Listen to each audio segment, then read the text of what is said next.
this is Martin from Pakistan, and you're watching my YouTube channel Insani Ittihad, which aims to invoke a little bit of humanity in all of us, awareness and understanding. So I thought that I would address this very stressing question that one might ask after watching my previous video, which I uploaded early in the morning today, in regards to this terrorist suicide, so-called suicide bomb attack, where 3 Chinese professors were killed and martyred. So how do I know this, and how can I say that there is a nexus between Pakistani ISI and Indian intelligence agency RAW and the Arabs and Pakistanis and the Indians are teaming up against the West? What is the real thing, and how do I know this? Well, ironically, there are some incidents which happened to me, which sort of triggered me that this can't be a coincidence and there is more to it.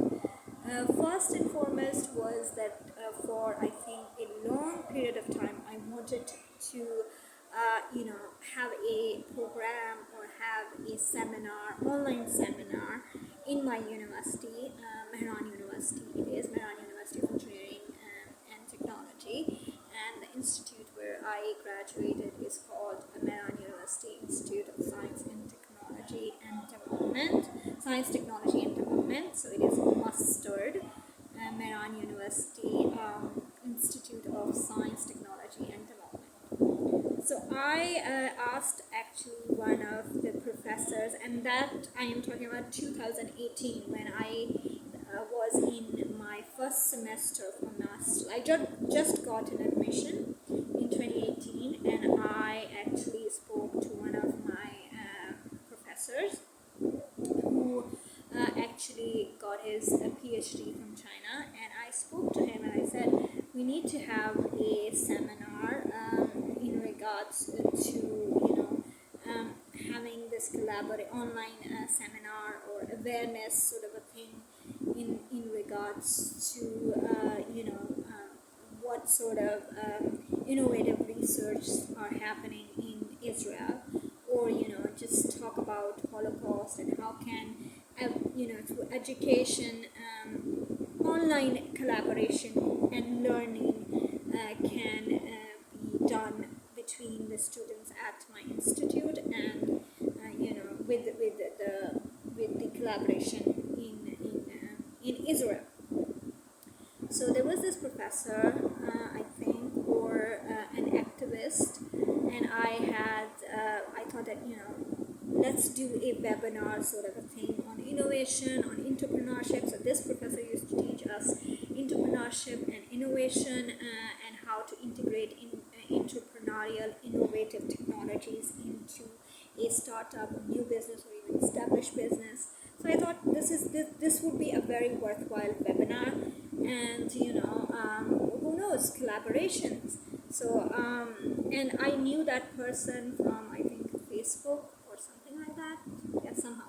Okay, there was this online Yalla program that I was the participant. I was the only Pakistani participant who was not from the Middle East or the MENA region, and not Israeli either. So I was just this Pakistani who was in this discussion group for peace and understanding between the Israelis and the MENA region Arab Muslims. But they also accepted me, ironically, thanks to them. So I discussed this with my professor. Things went on, and I said, the Holocaust is a reality, sir, to that professor. I said, sir, Holocaust is a reality, but we deny that, and there is a lot of anti-Semitism. So can you please have this seminar or webinar with these people, with this person? And then I have another friend who lives in Australia and who works on interfaith dialogue. So I spoke to my professor, these 2 people I know, so let's do a collaborative, seminar, 2 seminars, webinars online, and these people can actually, answer questions of the students, and the student in mustard would, learn about what Holocaust is, what anti-Semitism is, and what can be done to, have understanding between the Pakistani and Israeli. What is the whole hot air all about? So initially my friend said, okay, you went to MGC, you have some friends, yeah, sure, we will do the webinars and seminars. And yeah, I connected the two people, and I spoke to this very close and amazing friend of mine who's actually going through some health issues lately. So I do request every viewer here to pray for his health and recovery, and yeah, rejuvenated life. So anyway, but that didn't happen. And I spoke to that teacher again and again, and he was like, why are you doing this? This is dangerous, and this and that, and it's like, and then eventually it was like a joking way said, I don't want to get in trouble, this is very dangerous, I don't know how I could do this. Anyway, but I actually communicated. I said, okay, you communicate with him directly, not with me. Please, not with I mean. Get to know each other, have that comfortable zone with each other, and this person is real person, and it's not like that Mossad or those people are funding me of them. Come on, it's just an awareness and education. So but then after some time the guy just stopped responding, and then he said it's very dangerous to have such seminars here and this, and it is dangerous for me to have involved in such activities. I said, okay, it's a coincidence, although I don't find anything wrong with such activities, but okay, fine, maybe there is this something in which I am unable to understand. And then fast forward 2020 or 2021. So I know this young woman who works at the Lincoln's Corner, Hyderabad, which is funded by the American Embassy and Consulate in Karachi and Islamabad.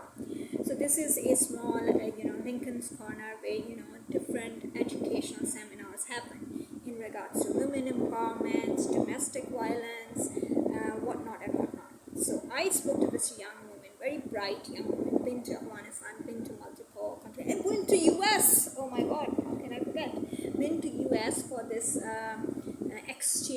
cultural exchange program, and she's also an alumni of the cultural exchange program, or I think one of those Fulbrights. I'm not exactly sure, I actually don't remember.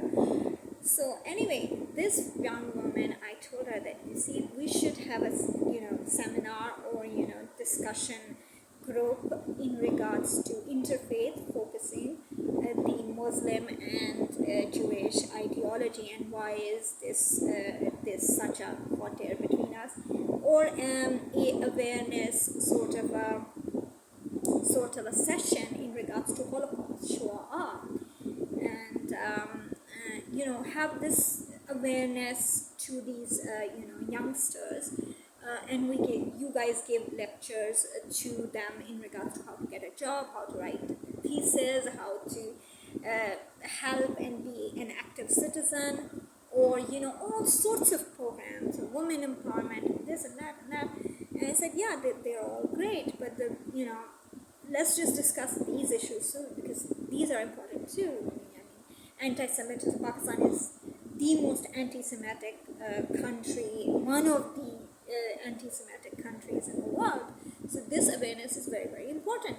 So can you please arrange, these sessions? And I have a really great friend who lives in Australia. He can give us online, information. These children can ask him questions in regards to Judaism, in regards to Israel, and it will be really informative.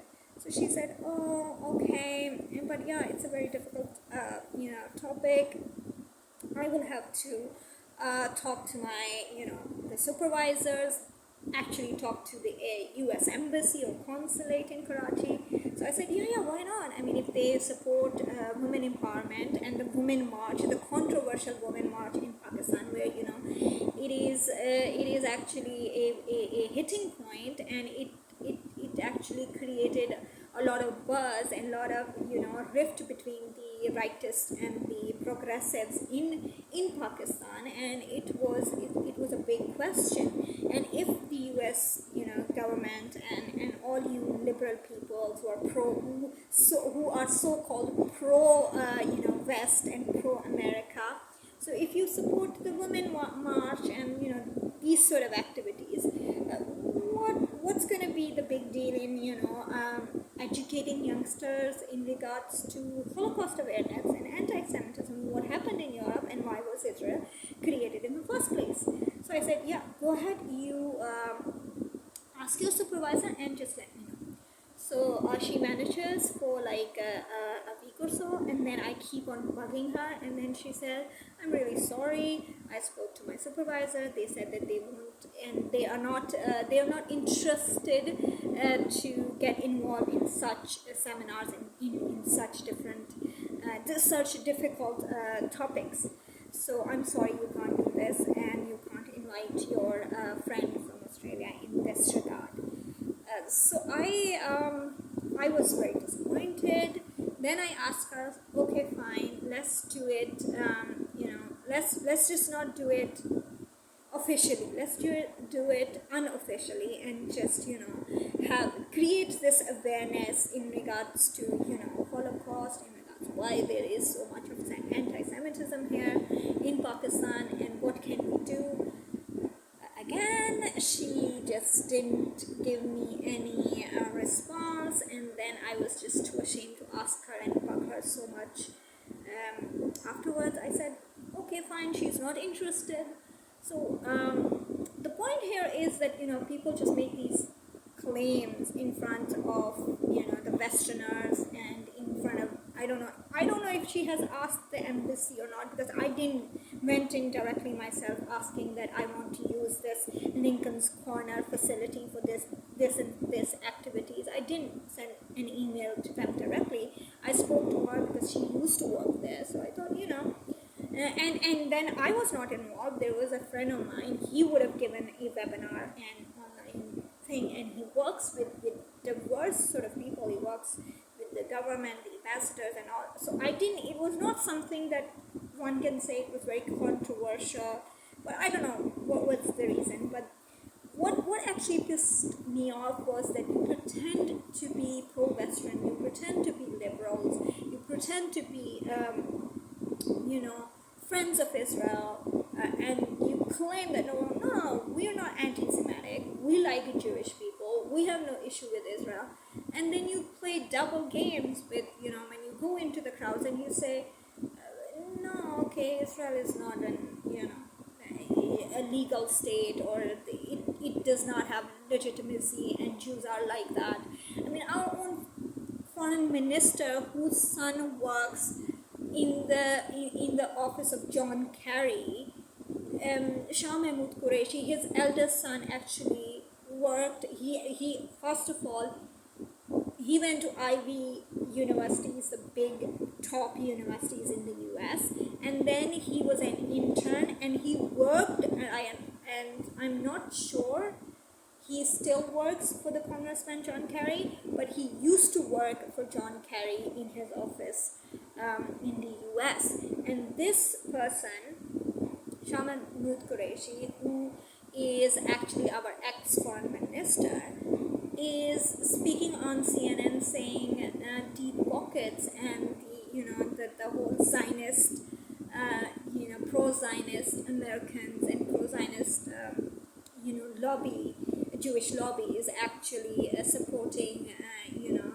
the media to propagate hate or cut the freedom of speech of the Palestinians, and they actually the Jewish people, or the Jewish lobby in America, actually pays the media to hide reports in regards to Palestine-Israel conflict. Now, I mean, I don't understand it. If that, I don't understand how the US and the West deal with this bullshit and double face or double game sort of a scenario. And how the and this also is a uh, huge hurdle in me, in huge discouragement, shall I say, is a discouraging factor for me to actually apply for, for a visa to the US or UK, because honestly speaking, there are many Pakistanis who are working in these consulates who have dual nationalities, Pakistani nationality and the British and the US nationalities. So they work in these consulates and embassies, and I'm quite discouraged in a sense that what if they refuse visa on my passport from UK embassy or US embassy, and that's why I was a bit hesitant going to US and UK, despite the fact that I would have easier access to the Jewish community and my conversion process would be a little less stressful, a stress-free process. But then it would be easier for me to integrate into the community itself, because the language won't be a barrier in that case. I preferred EU because I've been to EU, so I assumed that it will be easier for me to get the visa there, but I don't know, since now I don't have any choice, so I would have to apply either to UK or US, and I have no idea how that will go. But in any case, if I am refused visa, if the Bedouin say, no, we don't trust you, there has been a bomb blast, you are lying to us, you are, and that's the reason I say that if I ever end up under a chuppah and get my khatubah written by a Jewish man, I think it will be a miracle, because in all practicality, in all reality, it's a huge the man would have a lion's heart or some really strong belief in Hashem to be able to say, yes, I am ready to marry a Pakistani convert from Islam. And literally I would, and that's the reason I actually want to get on my wedding day, because I want to drink all those blessed glasses of wine, the 2 blessed glasses of wine on my wedding. Or I would say to my husband, just take a sip or two and I'll finish this blessed wine, and then I will probably drink more, because that's, for me, the whole thing is unbelievable and nothing short of a miracle. I think if somebody would ask me, what is a bigger miracle in your opinion, splitting the sea or you getting married in a very traditional Jewish way to a practicing, maybe Palchua Jewish man, I would say my marriage to a Palchua religious man is way much more a bigger miracle than splitting of the sea.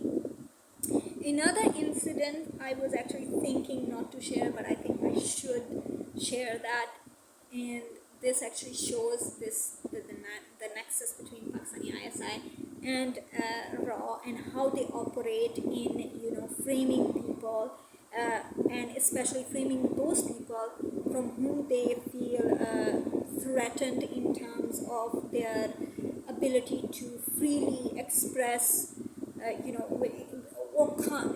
they can't be controlled in terms of free speech, or educating and creating awareness to the general people that how this whole geopolitics works, and how normal people are used by governments for their petty agendas, for their economic and resource battling, which goes in geopolitics and across the world between nations. So I was in India in 2015.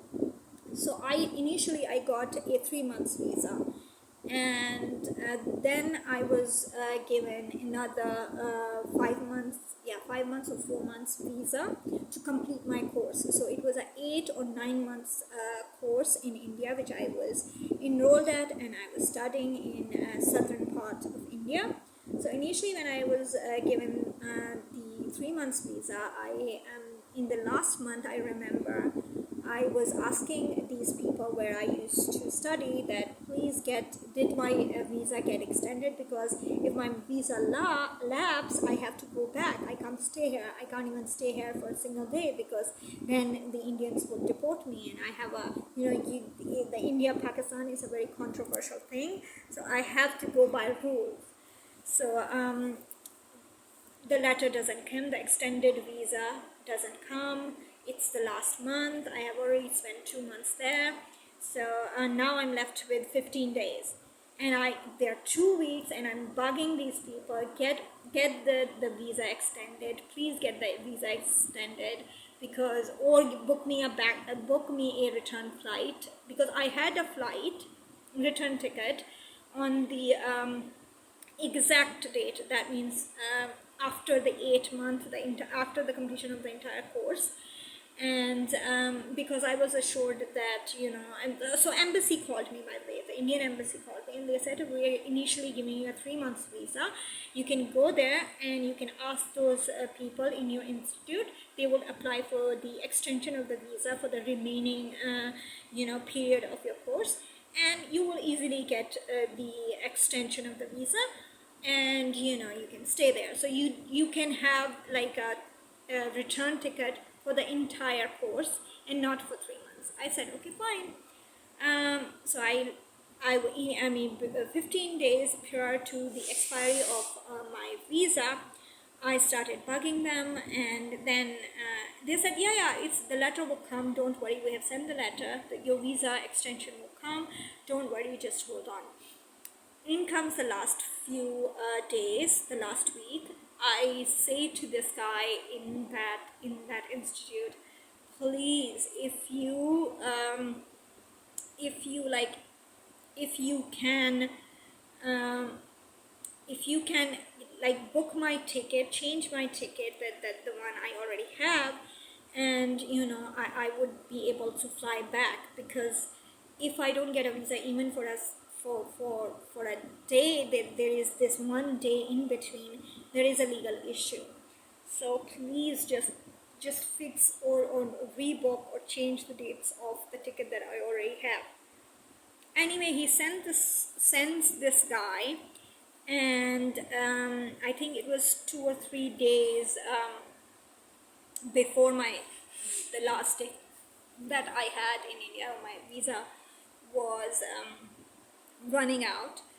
So this guy goes to this ticket counter. I had this Sri Lankan airline ticket because it was cheaper. Anyway, no, but yeah, it was the closest and the cheapest. But the ticket didn't got changed. The dates didn't got changed, because they said that all the flights on that particular day when my visa is running out are full. So you cannot, we cannot like change your date. So you have to keep this thing. Anyway, cut story short, my visa doesn't come, and I have to purchase a business class ticket to return back to. Very costly, yeah, I know. I go back to my country, Pakistan, and unfortunately the visa comes right the very next morning that I have left. The day that I've left, the next day I get the visa extension. I was really pissed. It was not good, because I paid a business class return ticket for nothing. Anyway, at that time I didn't have money. That was an issue too. So I didn't have money. So this institute's head, who is Dutch, and I'm not mentioning their name. So this person said that, okay, fine, we will fund you since you have potential. and you want to work on interfaith dialogue, and we think that you should complete your course, so we will lend you money. So, and this ticket that we have purchased for you, you can pay us later. I said, okay, fine, that's a good idea. And then when I was back in Pakistan, I had to go through again, apply for the visa. It was quicker process, because within, I think, a month's period, I applied for the visa and I got the visa for the entire remaining course. And then again, and there was another issue. I had to go back and I had to get a one-way ticket to go to, I think it was Mumbai, to go to Mumbai. And then there was a difference, because it was a one-way ticket, and then I had a return ticket of the Sri Lankan airline, which I purchased on my own. So the Pakistani airline didn't allow me to board the flight on one-way ticket. They said either buy a return ticket on this airline, or we will not let you board this flight. So that flight ticket also added to my debt. Anyway, so I have 1100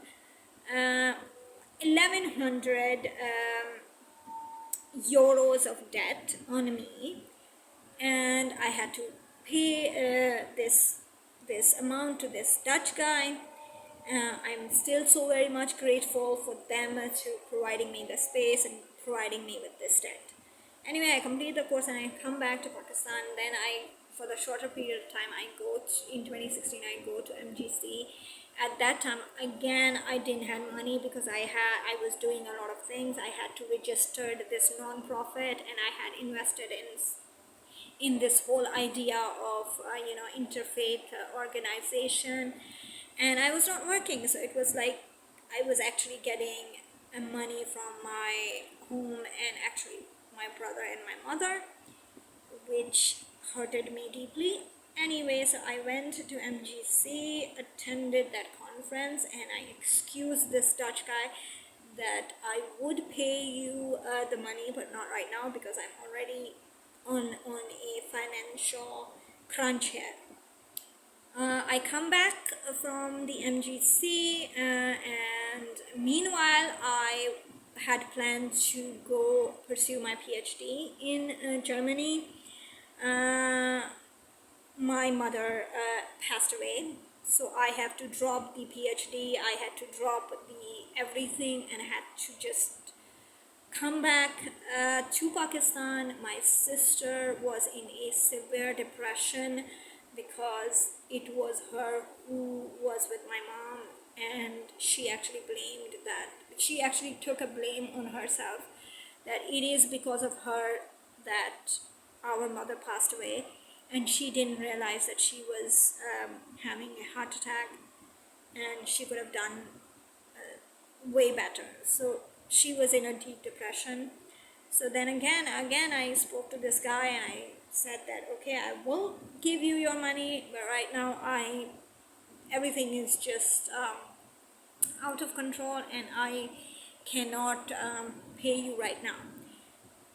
Fine. In 2017 or 2018, I had the money. I said, I'm going to transfer you the money. I go to the bank in the bank here in Pakistan, and I said to them, this is the bank account, can you transfer 1,100 euros to this and this person? The bank asks me this detail, that detail, and all the certificates and everything, the pictures and this and that, and I said to them, this is the guy, he's living in India, but he's a Dutch, the bank account is at, I think it was in Dutch, in some other European countries anyway.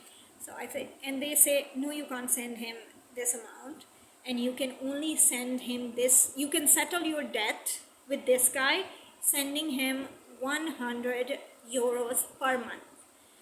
And I said, but why? And he said, actually the FATF has banned the transfer of funds from Pakistan to somebody anywhere in the world, anywhere outside Pakistan, if that person is not a relative to you. So I said, but he's a non-profit. He said, especially the non-profit. So you cannot send money to someone who is working on a non-profit, who has an Indian connection, and he has a registered non-profit in India, and this whole thing is fishy. And I mean, you cannot do this because the FATF has a lot of restrictions. And I said, this is not a big amount, it's just a small amount, and said, we don't care, you can't do that. And if you really want to send send him the money, you can do it by 100 euros per month as a donation or something like that.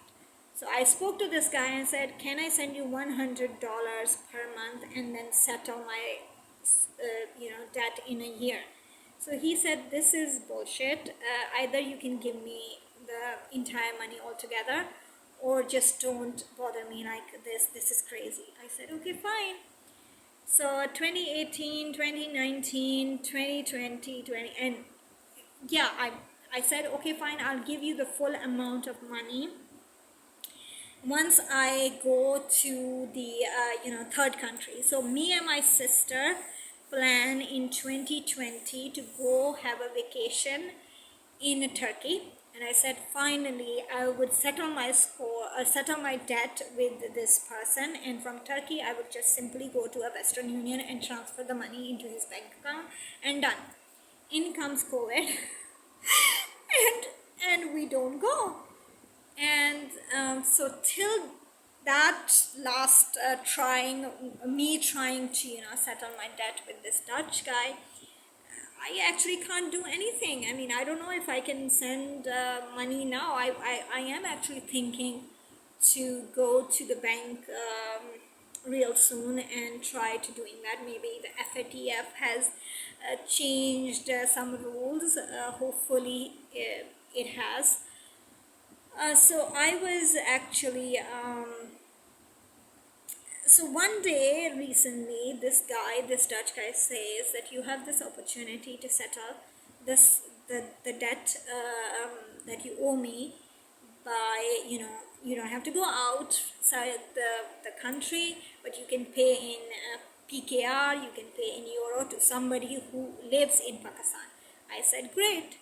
So this turns out that this person is a mother of an Afghan national who also participated in the same course that I did in 2015. He is an Afghan national. His mother is somehow living in Pakistan, and this Afghan national is actually currently living in India. So I said, okay, initially I said, okay, this is his mother, so she would probably be living in Karachi. My assumption, I said, she'd probably be living in Karachi. All I have to do is I would go to her mother's place, and I will just hand over the money to this woman. And I did say to him that I will pay the equivalent amount of 1,100 euro to this woman in PKR. It will be easier for her to use, and also I would have the euro, and when I travel abroad I would use them for my thing. No big deal. So he said, yeah, okay, let me ask this guy, and I will send you the address of the mother and whatever. So the next morning he says that this guy whose mother is in Pakistan is saying that the mother actually lives in a very remote tribal area where I cannot reach her in person.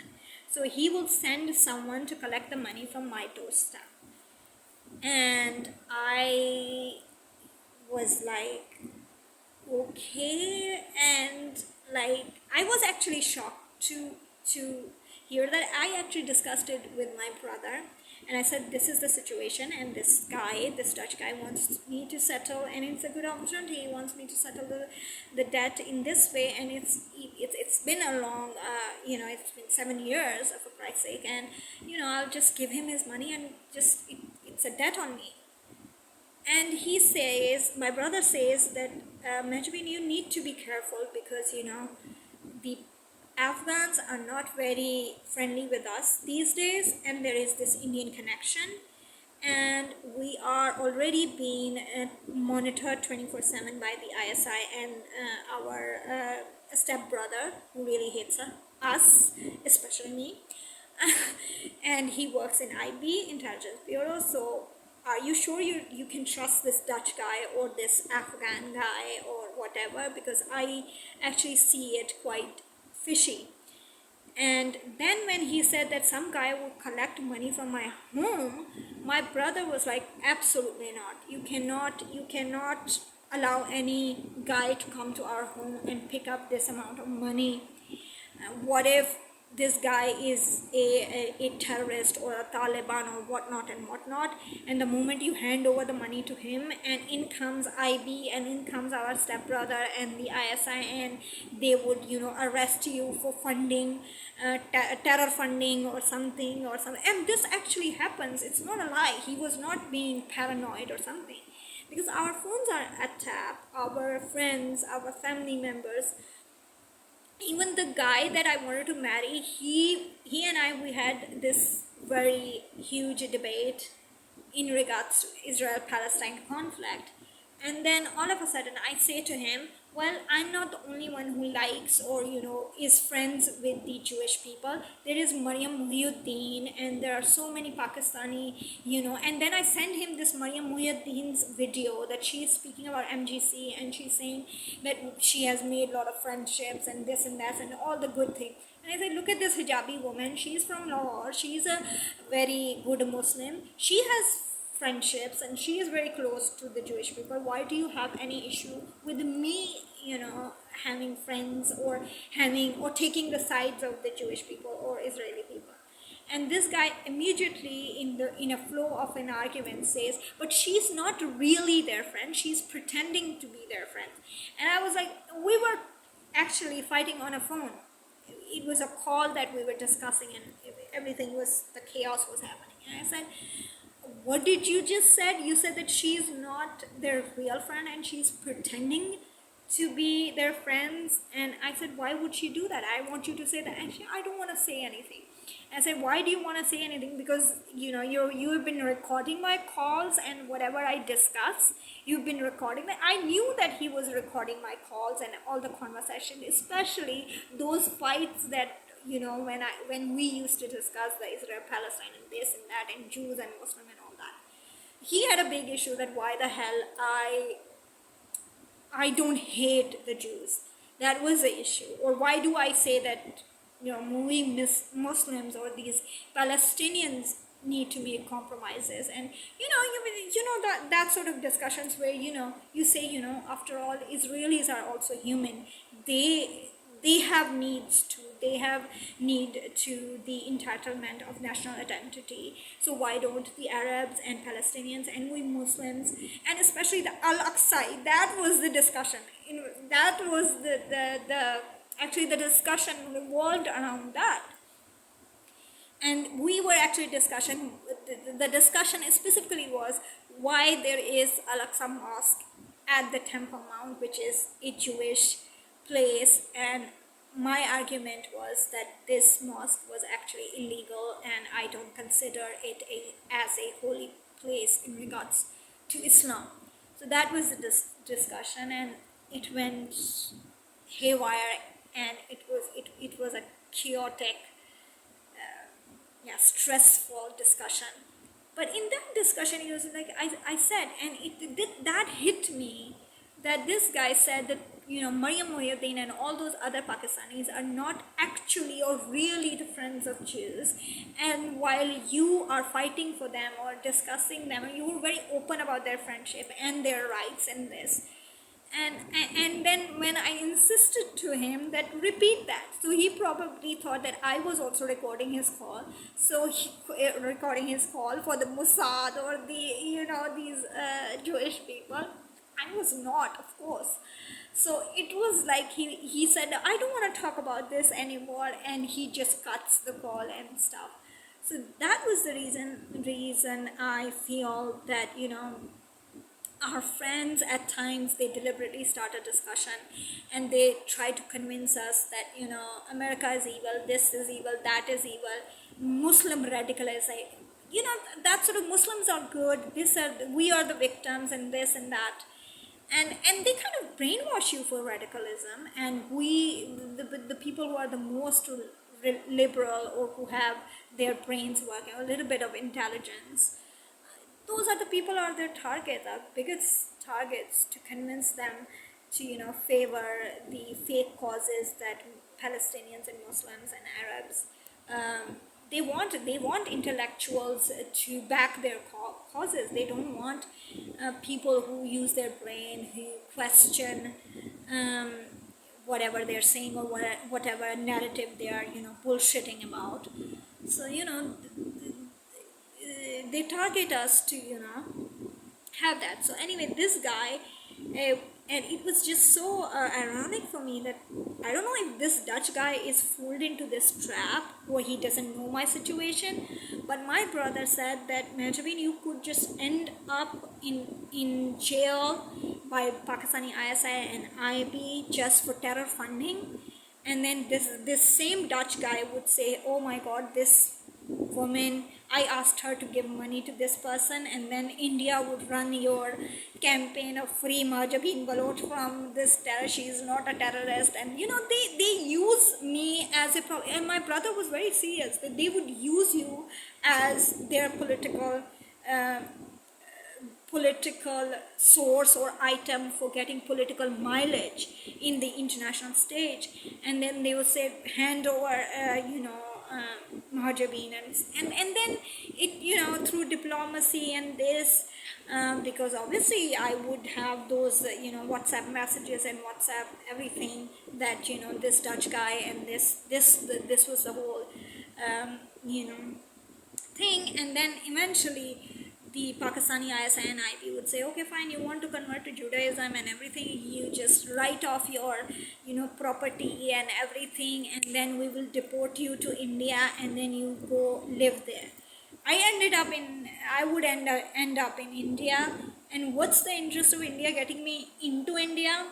Well, they would, again, the Indians would say, you see, we saved you from Pakistani ISI and from jail, and they were so bad, they put you in this fake case of terror funding, and now that we have, you know, freed you and we're so good, why don't you work for us, for our advocacy, that we are such an amazing nation, and convert to Hinduism and marry this Hindu guy, and then tell the world how beautiful Hinduata is. So every nation and every community has their own interests that they use people, real people, to, you know, propagate those geopolitical interests, those political interests. And yeah, if I had ended up in India, I would have no choice, because they gave me the freedom, they are giving me you know, they are taking care of the financial. Obviously I would need a place to live, I would have a job to, you know, run my household, have a living.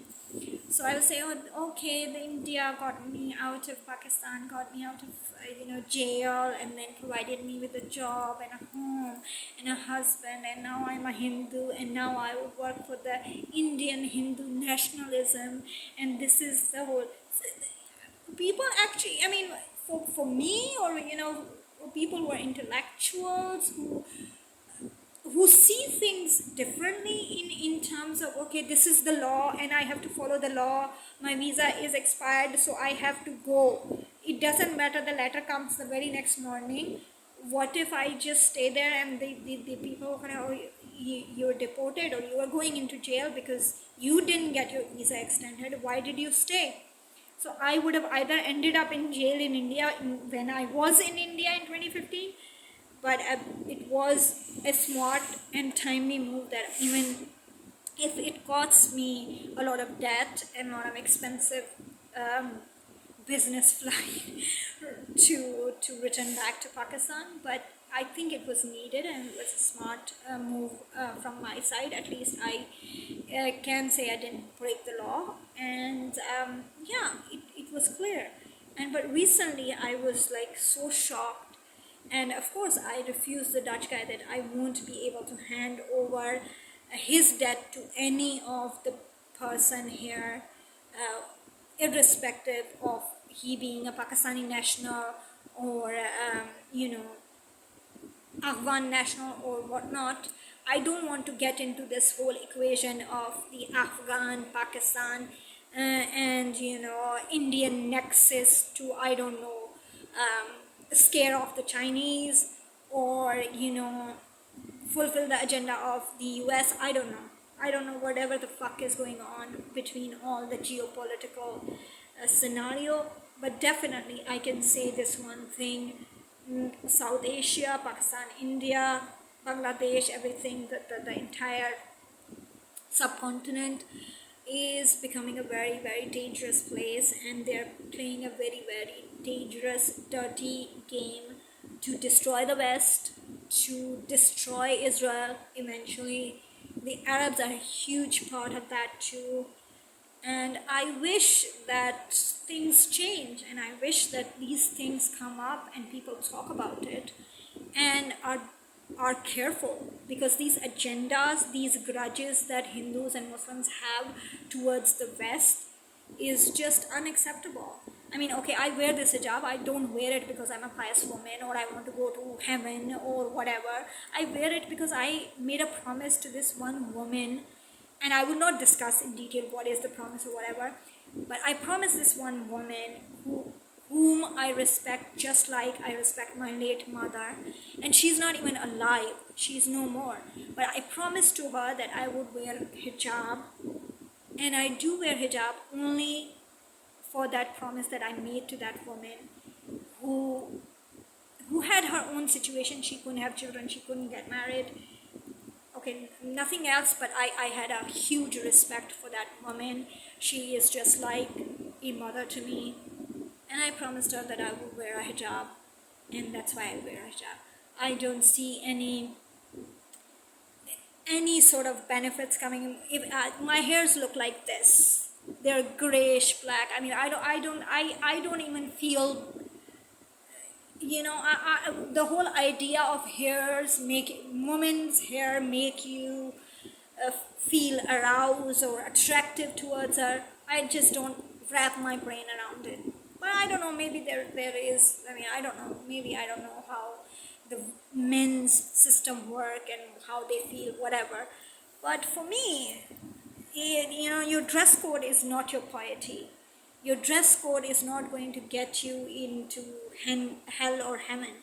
I mean, I don't even believe that the conventional concept of hell and heaven. I mean, in the Judaism also has a unconventional concept of hell and heaven, and also piety. Piety is something really really mystical and really skin deep in Judaism. So yeah. That's my view, and I think these are the personal experiences which led me to think that these agencies, these these establishments, either military or civilian, have agendas in which they trap and frame innocent people whom they feel that they are threatened in terms of pursuing their evil agendas in the world. So I would like all the women, especially women, Muslim women, to keep their eyes open. You might be used by these terrorists and these evil men. Women don't have to be, at the forefront of this ideology of destruction and extremism. So watch out your back and don't be involved in such things. China and Chinese investment is very, very important for us, and it's a security guarantee for the entire world, especially the West and Israel. There should be more Chinese investment, there should be more Chinese in Pakistan, there should be more Westerns in Pakistan penetrating into our system. And as long as the West and China controls Pakistan, peace and security can be assured throughout the world. So my message to the world is to have a close eye on the Pakistani Indian diaspora, Arab diaspora. They are trying all their tricks, and just keep your eyes, ears and nose wide open to sense anything distorted. So thank you very much. I hope it's informative.